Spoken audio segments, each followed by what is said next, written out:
Jamhira mon bandiraɓe sehilaɓe heɗotoɓe radio Jowol Sare hande ko ñalawma alhamis hawri ko capantati gollirɗo octobre hitande ujunnaji ɗiɗi nogas nayyi habaruji moon e ɗemgal Pulaar dirɗen ko toon to Washington en wonno kanko Kamala Harris o ari noon toon to Washington heccanki ɗum noon Washington DC ɗum noon o ari toon to place mo kanko Donald Trump o arno e hitande ujunnaji ɗiɗi nogas goho ñalawma makko cakkitiɗo o arno toon kanko Donald Trump huccidde e supporteur uji makko wiide wonde ko woteji gujjaɗi ɗum noon ko alay saago ɓe kaaɓi no puɗɗi no ɓe poti haɓirede ɗum waɗi donc yimɓe makko supporteur uji makko jeni toon to congrès ɗum koye hitande ñande 6 lewru janvier hitande ujunnaji ɗiɗi nogas goho kanko Kamala Harris noon oɗon place o suuɓi kadi oɗon place kadi en wayno ɗo dari ɗo kanko Kamala Harris no ma yi caggal makko hono Maison Blanche noon ko symbole wiide makko tawde oɗo ñalawma hitande ujunnaji ɗiɗi nogas goho wonno ko ñalawma kulol ñalawma sunare ñalawma kadi metti kanko wiidi oɗo ñalawma ɗon ɗo dari kanko Kamala Harris o yiiɗi ko watta ɗum ñalawma weltare ñalawma kadi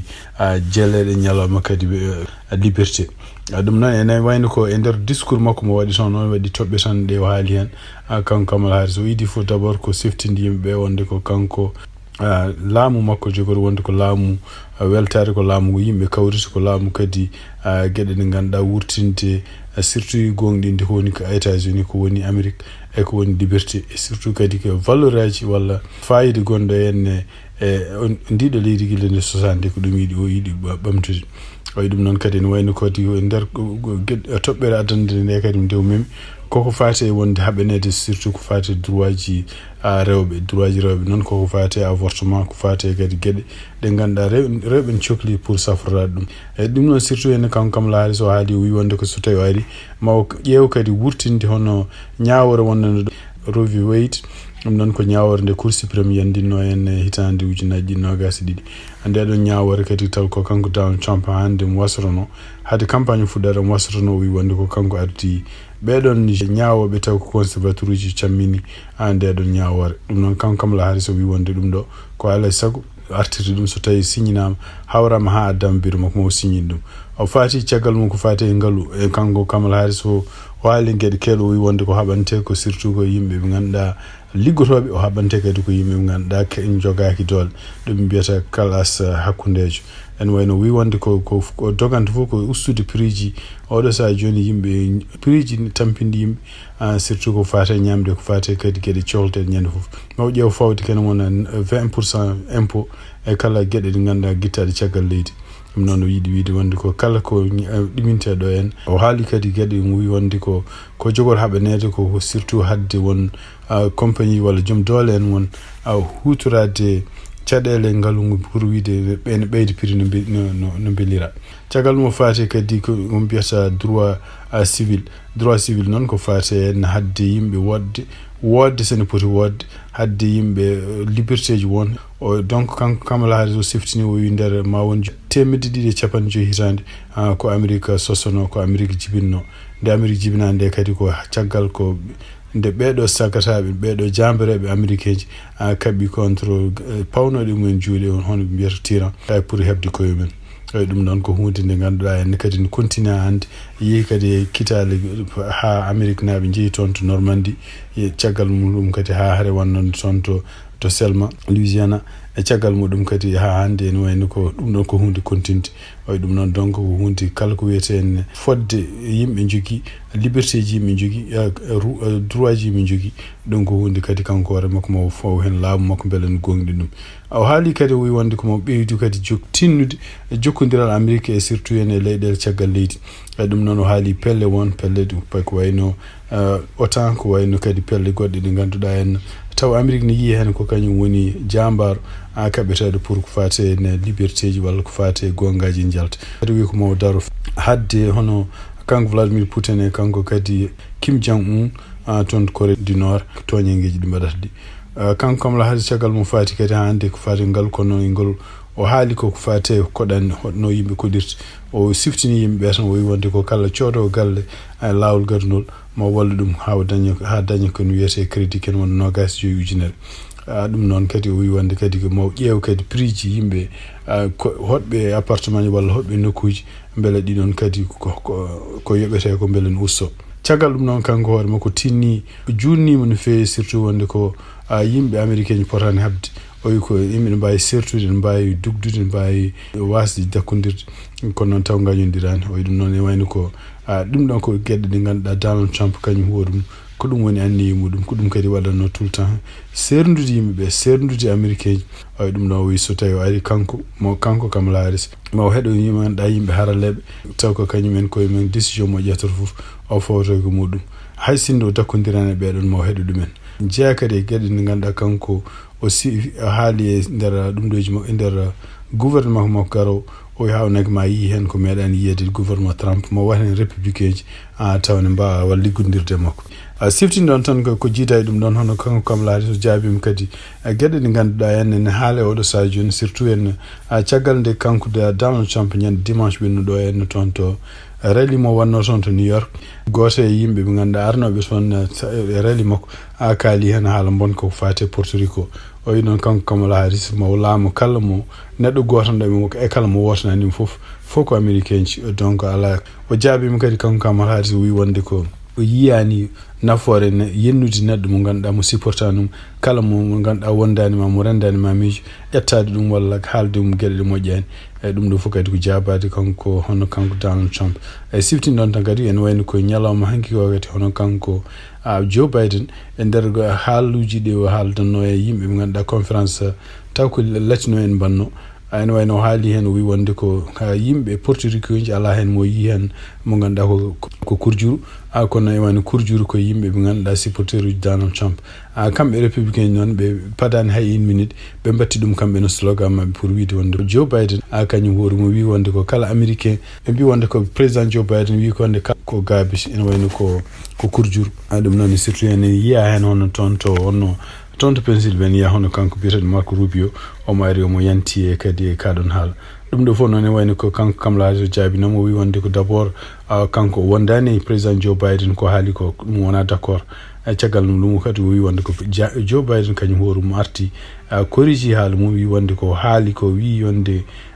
supporteur uji Donald Trump ko kurjuru ɓen ko yimɓe ɓe ganduɗa haaloɓe e Porto Rico haala bonka ko wawi wonde fof ene wayno oɗo saha joni ko ɓuuri teskitede tan wonande ngolɗo leñol latino en surtout yimɓe espagnol jeeyaɓe toon Porto Rico walla même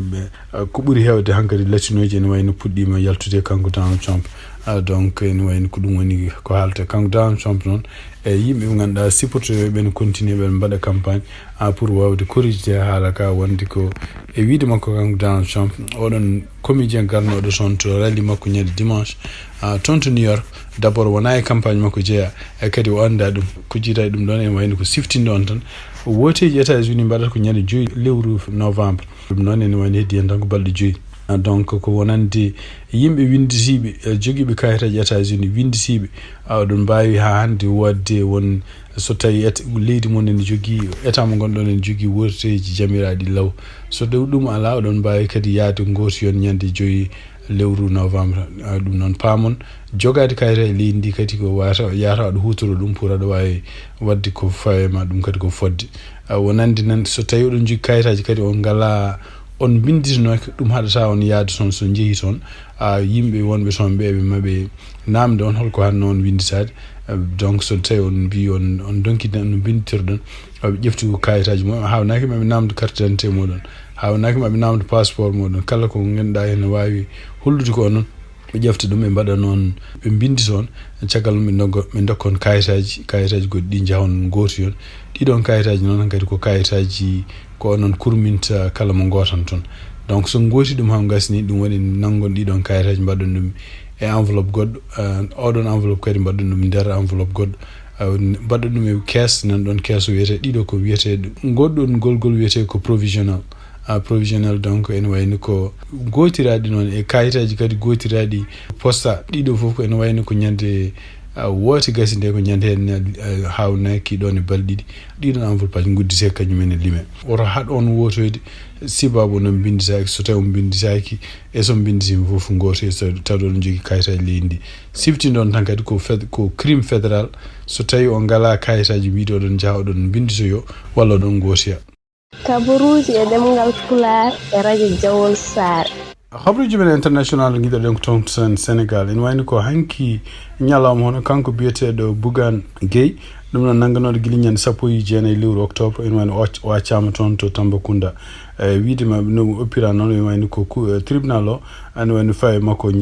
kaso lewru sursis ɗum noon firti ko sokete kono faama yo yoppa 100,000 francs CFA ɗum noon ko sibabude noɓe takkimo mbi wonde ko salima ɗoftade jamiroje yimɓe dadi bonduɗo makko kono noon e wayno tugnade kadi hono kanko Barthélémy o weltima d' abord e wonde ko oɗo opam eyyi kono noon kadi o yetti seedeji surtout gendarmerie ji arnoɓe toon wawɓe settade wiide wonde ko takka ko fof kanko waɗani ɗum ene wayno kadi ɗum ɗon kadi o wi o yetti kadi justice gontono ɗum noon e wiide mabɓe kadi ene wayno ɗum ɗo fof ko junggo kanko Ousmane Sonko ko kanko yinno wonde ko mbeɗa oɗo en Bougane Gueye ne soke siftinto noon Bougane Gueye kañum hoorema ko candidat pour wonde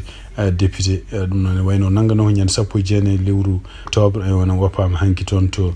Tambacounda siftinton tan kanko no wonno koye lawol faade toon to Bakel ɗum noon e wayno ko tugnade ko yaltuno nden wiya wonde ko gendarmerie ɗin mbimo yo hoto ya ha convoi présidentiel ɓen caggal muɗum ene wayno ko o lurodiri mabɓe ko wawi won fof ɗon nangga o nawa toon to Tambacounda hande toon to Sénégal ene wayno ko campagne électoral moɓe gonino hono délégation mawɗo yehino toon to diwan Matam ɗum noon ene wayno ko oɗon délégation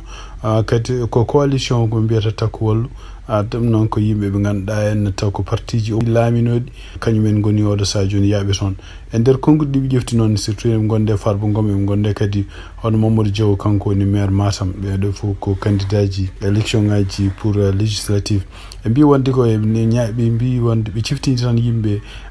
wonɓe diwan Dande Maayo ɗo ene wayno ko kala golle ɗe mbaɗanno pour nde Macky Sall wone laamu nde ɓe ballano ɗum ha ɓe gotanno ɗum ko ɓe continue wadde ɗeɗon golle ene wayno ko ɓe jiiɗa wonde ko hoppude ɓe jiiɗi wonde ko yimɓe paama so tawi ɓe ngala joɗani ɗumen toon to assemblée ene wayno ko ala ko haajuji men ko gasata ɗum noon ene wayno ko kamɓe ɓeɗo fof ɓe ngari ɓe jillima kadi guure kewɗe ɗe ganduɗa ene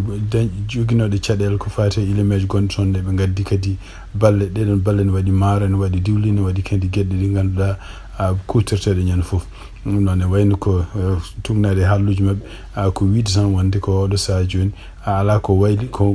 kala ko Macky Sall waɗantuno nden walla wondimo ko mbaɗantuno nden pour gagnade woteji eɓe ñaagui kadi yimɓe diwan maayo Sénégal surtout toon to Fouta yo mbaw diwan Matam donc kanko Ousmane Sonko ene wayno convoi makko yananoma ñande 13 lewru octobre nde ɗum noon ko hanki toon to e lawol ɓe gonno toon to Koungheul ene wayno ko won gañiɗo hen caggal muɗum hono kanko Amadou Ba ɗum noon jaaɗo oɗo sa joni gonɗo e opposition kadi ko meeɗi wonde premier ministre mo kanko Macky Sall ene wayno o windi e ɓatake nder page makko e X o wi wonde ene wayno ko kanko omo sali no fewi surtout yen gueɗe cakkiti baɗɗi taw ko gueɗe patuɗe en fitina toon to Koungheul ɗum kadi gueɗe baɗɗe toon to Dakar toon to Dakar kadi ne wayno ko nokku makko kanko Barthélémy Dias ɗum noon ko nokku fate campagne walla ko fate parti mo woni o ene wayno sumano o ɗum noon kanko Amadou Ba mo noddi omo sali ɗiɗon fitinaji ɗum ɗo fof ko hunde nde wota forani wadde o wi noon kanko Amadou Ba kadi o wi wonde ko campagne makko surtout en kamɓe parti biyeteɗo Jaam Jariñ ene wayno ɓe mbaɗata ko campagne taw ko campagne kadi deejre e campagne kadi jaam ɗum noon e wayno kadi o yiiɗi ko yimɓeɓe oto dogan fitina kono yo dogan haaldude kadi dogan kadi wawde natade hono kanko Aminata Touré ene wayno kadi konngol o ƴefti toon hannde to Kaolack ɗum noon o wonduno koye Ousmane Sonko en haali haala kewɗe surtout yen haaluji o huccini haaluji ɗi belani kanko hono Macky Sall e nder ko kanko Mimi Touré ko haali o wi wonde ko Sénégal naaɓe potani wotande Macky Sall sabu Macky Sall wona ɗo e leydi he woni ɗum noon neɗɗo wotanta neɗɗo mo yiyani o wi kadi ne wayno ko Macky Sall on foti ko deƴƴude ene wayno ko kanko Mimi Touré o wi wonde ko ene wayno Macky Sall foti suɓade hannde ko deƴƴude tawde ko woni ko caggal leydi hay goto jogorani wotan ɗum kanko Mimi Touré kadi o wi wonde ko débat hakkude Amadou Ba e Ousmane Sonko ko hunde fonde wadde siftinde on tan ko kamɓe ɓeɗo ɗiɗi koɓe lurdiriɓe sibabude surtout en kanko Ousmane Sonko e Bassirou Diomaye Faye guila ɗe ɓe gaari e laamu ɓe mbi wonde ko won kaalisaji ɓe tawi toon kaalisaji ɗi henna ko gouvernement makko kanko Macky Sall e ɗum noon kadi kanko Amadou Ba hawnaki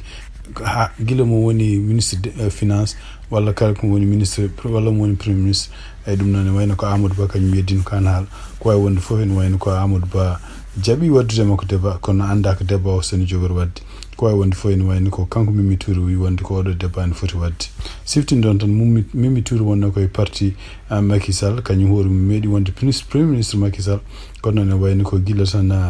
en wani gila assemblée maɓɓe national de Macky Sall ƴefti neɗɗo jeeyaɗo banggue goɗɗo ƴeftanimo kanko Mimi en wani ko gila nder ɓe puɗɗi lurodirde oɗo sa joni en wayno ko kanko Mimi Touré ko ennemi biyeteɗo numéro 1 Macky Sall. bandiraɓe sehlaɓe heɗotoɓe radio Jowol Sare kuuɓi habaruji min jogonno hannde e ɗemgal Pulaar siftinde on tan hannde ko alhamisa hawre ko 31 lewru octobre hitande 2024 yen mbaali jaam on jarama.